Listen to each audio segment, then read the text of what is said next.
As we used to say in the United States Senate, I hope you excuse a point of personal privilege. But I think that Sal must be related closely to my good friend from Holy Rosary High School in Claymont, Mike DiCostanza. You think I'm kidding? I'm not. I tell you what. But anyway, thank you, Sal. Look, everybody, before I begin, I want to say a few words very briefly about the January 6th hearings that were highlighted last night. The insurrection on January 6th, one of the darkest chapters in our nation's history. A brutal assault on our democracy, a brutal attack on law enforcement, some losing their lives, and we heard about it last night again. It's important to the American people to understand what truly happened and to understand that the same forces that led January 6th remain at work today. It's about our democracy itself. We have to protect our democracy. I know it sounds corny to say it. We're all raised in school. Democracy, every generation has to protect it. I have to admit to you, I never thought that it was going to be this straightforward a challenge before. The rule of law matters in democracies, and we're seeing how the battle for the soul of America has been far from won. But I know together, and I mean this, we can unite and defend this nation, Democrat and Republican, and allow no one to place a dagger at the throat of our democracy. That's what those hearings are all about. You're going to hear a lot more. I didn't get to watch them last night because I was doing other business. But I tell you what, there's a lot going on. Now look, to the reason I'm here, thank you, Sal, and thanks to Gene in the Port of Los Angeles as well. Mario, thank you for Port of Long Beach, and thank Mayor Garcetti of Los Angeles and the Mayor of Long Beach, who I expect is soon going to be the Congressman of Long Beach, the way it looks like. You guys did a heck of a job when I came out here a couple years ago to try to get things moving. Everybody did, management, labor, elected leaders, as well as at the time, we also had Governor Newsom pushing hard as well. Look, we have two excellent senators, Dianne Feinstein and Alex Padilla. I tell you what, Alex, you don't look any worse for the wear, man. You're looking awful good. You're looking awful good. And Nanette, I think you've always looked good, particularly compared to these guys, you know what I mean? And me, but seriously, thank you, Nanette, for the fire you bring. You bring some fire to this. I really mean it. It's in your heart. And Alan Lowenthal has been working on this for a long time. Alan and I just had a little meeting together. We got to change it, Alan. We can't give up. We got to turn this corner. And John, I can't thank you. You're the real deal. Anybody, I won't get into getting you in trouble, but thanks for sticking up for me. And look, and we have a labor secretary that I'm his translator. He's Marty Walsh from Boston. And but if you need any, if you understand, only thing you got to know, he always has your back. He always has your back. I had an uncle who used to say, Joey, you're labor from belt buckle to shoe sole. Well, he's labor from forehead to the tip of his toes. He used to run the laborers out union. Look, folks, today I'd like to speak about my top economic priority, fighting inflation. I understand Americans are anxious, and they're anxious for good reason. I was raised in a household when the price of gasoline rose precipitously. It was the discussion at the table. It made a difference when food prices went up. But we've never seen anything like Putin's tax on both food and gas. America should also understand our economy has unique strengths that we can build on.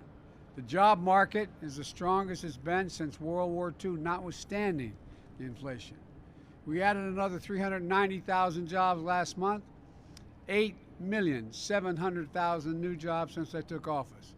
An all-time record, never that many jobs in that period of time. Unemployment rate is near historic lows. Millions of Americans are moving up to better jobs and better pay. And since I took office, families are carrying less debt on average in America. They have more savings than they've had. And we're doing it all while cutting the federal deficit by $1.7 trillion this year and $320 billion last. The if I hear one of my MAGA friends once again talk about debt and deficits, I'm going to be good. They increased the deficit by $2 trillion. Anyway, that's another story. But look, this is the largest decline in American history. Because of the progress, America can tackle inflation from a position of strength unlike any other country in the world, because every country in the world is getting a big bite and piece of this inflation, worse than we are in the vast majority of countries around the world. But make no mistake about it. I understand inflation is a real challenge to American families. Today's inflation report confirmed what Americans already know. Putin's price hike is hitting America hard. Gas prices at the pump, energy and food prices account for half of the monthly price increases since May. Inflation outside of energy and food, what the economists call core inflation, moderated the last 2 months. Not enough, but it moderated. It's come down. We need it to come down much more quickly. My administration is going to continue everything we can to lower the prices to the American people, and the Congress has to act, and they have been of late. One of the key ways to fight inflation is by lowering the cost of moving goods through the supply chain. When I first started talking about the supply chain, when I came here well over a year ago, the American people understandably wondered, supply chain, well, I mean, that's not a usual part of their jargon every day. But they understand it fully now. They understand it. If you can't get the material needed to build a product you're building, whether it's an automobile or whatever it is, it makes it difficult to be able to move, and that's called the supply chain. That's why I've been focused on ports. Last fall, ports around the world were congested due to disruptions caused by the pandemic. So we brought together port operators, shipping companies, and labor, and to ease the bottlenecks. And as a result, over the holidays last, 97% of all the packages were delivered on time and on shelves when you went Christmas shopping. Remember, we weren't going to have anything on those shelves. You all did it. No, not a joke. You did it. On time with minimal delays. Delivery times are actually quicker than they were before the pandemic. And today, there are about 40% fewer containers clogging the docks for long periods of time than there were last November. This May was the strongest month in the Port of Los Angeles' history, the strongest month in its history. And we're helping fund improvements. Because of what my friends in the Congress have done, we passed the infrastructure bill, and we're funding major new initiatives on the docks, on dock rail systems. Port of Long Beach has moved goods more quickly. A port electrification, so communications near the ports can be, and communities can breathe cleaner air because they're using electric machines that are not generating using gas, coal, etc. And we're continuing to expand capacity of our ports thanks to the bipartisan infrastructure law. Look, this is a time we took a different approach also to trucking. Remember, last December, we brought together industry and labor to tackle problems facing truck drivers. It took we had to double the number of commercial driver licenses being issued by the states in order to speed things up. We did it. We sped the creation and registration of apprenticeships, allowing aspiring drivers to earn while they were learning. The result? We hit a record-setting employment of trucking earlier this year. And truckers' wages went up even after accounting for inflation. We're going to keep at it with the new super chain envoy, General Steve Lyons. General Lyons is a 4-star general. He handled the transportation of a little bit of thing. He had transportation command, only tens of millions of billions of tons of things to move, from little things like tanks and aircraft and all that. But all kidding aside, he's come off the sidelines. He's retired.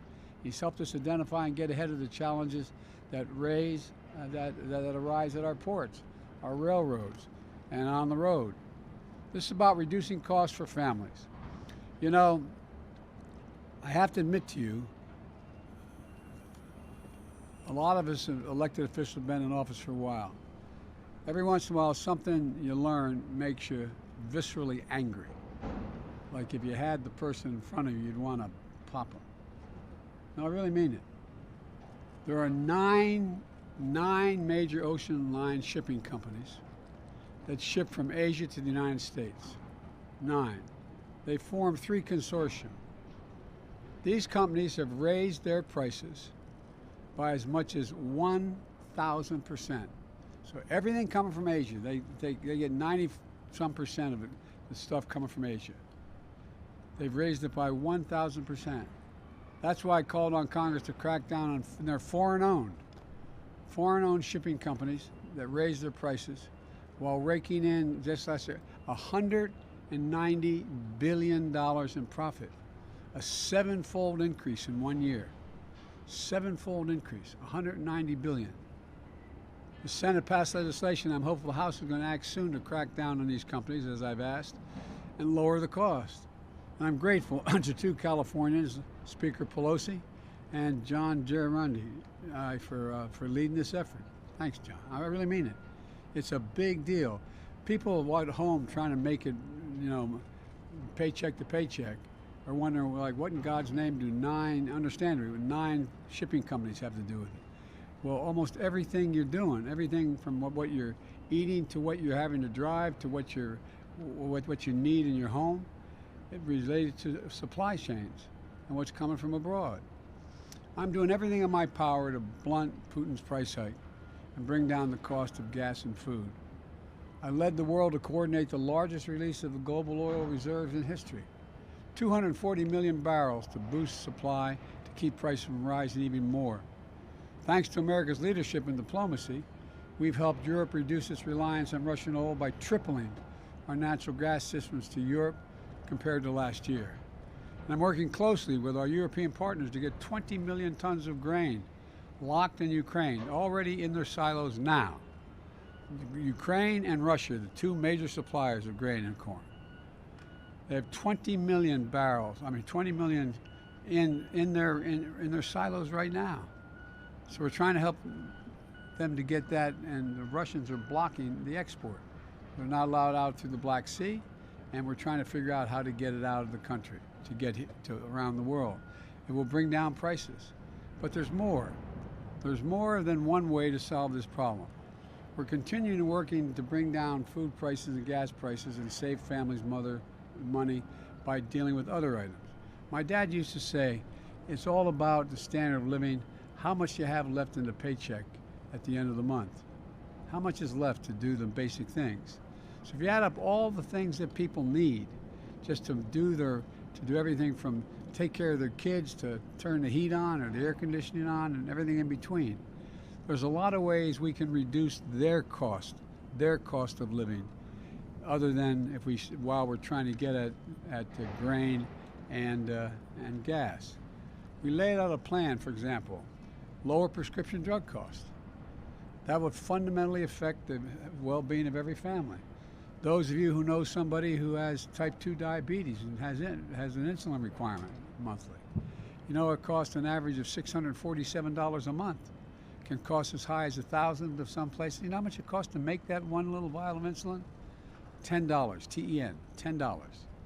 No new research has been done since that was invented, and the charging is outrageous. So I think we should be able to have the Medicare do what they do when they deal with the VA. VA says we're only going to pay you so much for this.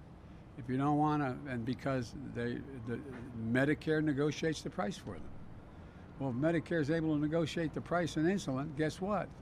It comes down a whole hell of a lot. Outrageous numbers. So we could put a cap on insulin of $35 a month, and they'll still make a significant profit. $10 to manufacture, $35. For example, we could begin by lowering the cost of high-speed internet, because what you all did dealing with the infrastructure bill. Working with the service providers, we cut the price and raise the speed, potentially lowering high-speed internet bills on average for average family $30 a month. Okay, well, you're paying extra more than $30 a month for your gas, but that still increases the money out of pocket, decrease the amount you have to put out. The point is, we're doing everything in our power to lower cost of families. But congressional Republicans, led by Senator Rick Scott, have a different approach. And if you didn't write it down, you'd think I was making it up. And I mean it sincerely. Rick Scott tried to change his words yesterday, by the way, after he introduced this legislation. He's been campaigning. He's the guy that had the re-election of the senators on the Republican side. He realized that raising taxes on working families is a little unpopular. He said everybody no matter what their station, if they're on welfare, should pay a tax. Everybody should pay a tax. Well, but here's the truth. One concrete plan that they laid out was going to raise taxes on working families an average of $1,500 a month. While we have 54 corporations out there didn't pay any tax the last 2 years and made $40 billion. They don't want to tax them at all. They don't want to tax billionaires are literally paying a lower tax rate than longshoremen are paying, literally on a percentage basis. So he hasn't walked back from his plans on health care. He says what we have to do, now that we finally got the Affordable Care Act functioning and the prices down, an average of $400 for people, he wants to eliminate it.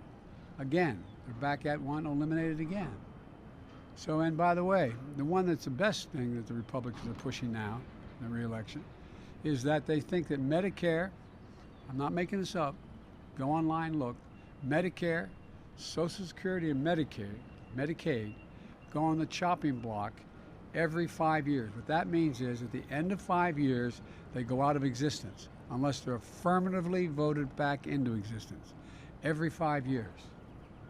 Medicare, Social Security, Medicaid, and they forget, people paid for their Social Security. They paid for it. And you know what's going to happen? People say, well, they'll never eliminate it all, but what they'll do, they'll be able to pick it apart. They'll be able to cut it back. That's the whole objective. And folks, you know, it's not right. It's simply not right. And I disagree. And that's what, look, this is not your father's Republican Party. This is a different deal. It really is. I've worked with a lot of honorable Republicans, very conservative Republicans over the year when I was a senator. But this is the MAGA gang. This is the MAGA crowd. I really mean it. They have a fundamentally different view of the role of government and who should pay what. And I'm going to work with anyone, Democrat, Republican, Independent, to deliver real solutions for families. Look, because of the strong foundation we built, we're better positioned than just about any country in the world to overcome the global inflation we're seeing, and to take the next step towards forming a historic recovery and a new moment.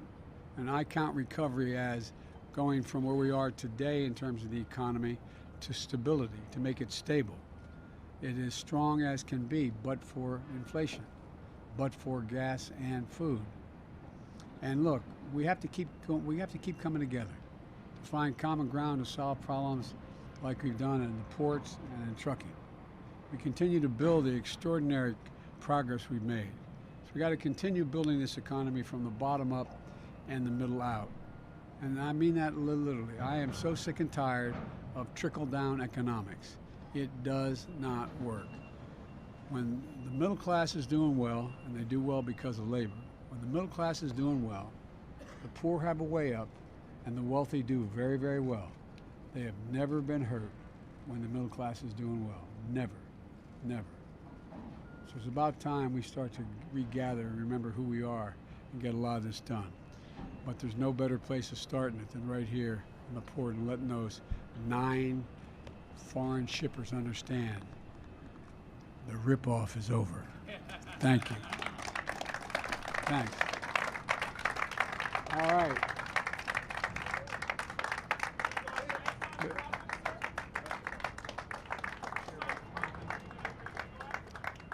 We're going to make sure that everybody knows Exxon's profits. Why don't you tell them what Exxon's profits were this quarter? Exxon made more money than God this year. And by the way, nothing's changed. And they're not, by the way, one thing I want to say about the oil companies. They talk about how they have 9,000 permits to drill. They're not drilling. Why aren't they drilling? Because they make more money not producing more oil. The price goes up, number one. And number two, the reason they're not drilling is they're buying back their own stock, which should be taxed, quite frankly, buying back their own stock and making no new investments. So I always thought Republicans were for investment. Exxon, start investing, start paying your taxes. Thanks.